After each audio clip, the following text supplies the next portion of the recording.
and good morning everyone. So right now we are here at SMTC Wind Residences.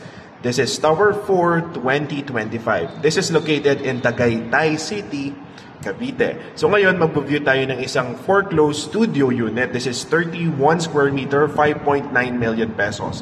This unit already comes with a parking slot. And this is one of the rare units and most sought after here because this is a Tagaytay City View or Taal View unit. So tara, simulan natin ang tour.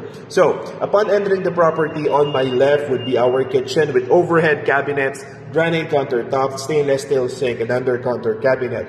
So, upon first entry dito sa unit, masasabi ko na this unit looks okay. So, kailangan lang niya ng konting linis, konting deep clean dito. So, yung mga tiles, yung mga paint, yung kitchen niya, maayos pa.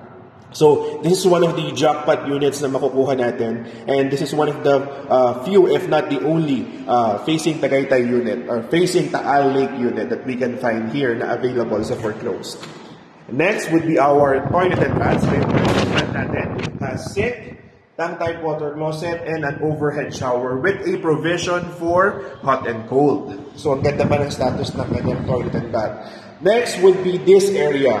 So, itong area na to, you have the option to make this into a one-bedroom unit kung lalagyan mo siya ng partition. But, we will deliver this as is. So, naka-studio unit siya. So, halos lahat ng tiles, maayos pa. Yung mga paints niya, maayos pa. And, syempre, ito yung pinaka-inaantay natin lahat. What is the actual view of this unit? So, meron siyang window dito na naka-close and open. Ayan. And you get this view of unblocked Taal Lake. So, are you interested to get this specific unit? Send us a message now. Once again, this is your Condo Bro Rojo.